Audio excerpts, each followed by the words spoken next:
My name is Steve Tiplady, and I am a puppeteer and the originator of this show.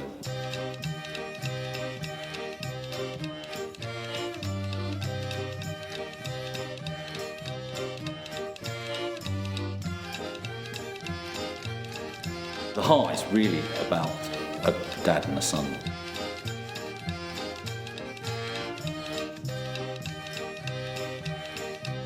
The show changes every time I do it. I love the way the audience responds to it. It refreshes the show every time.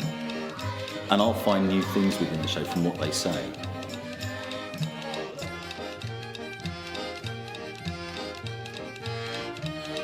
Bring your children and your imaginations with you.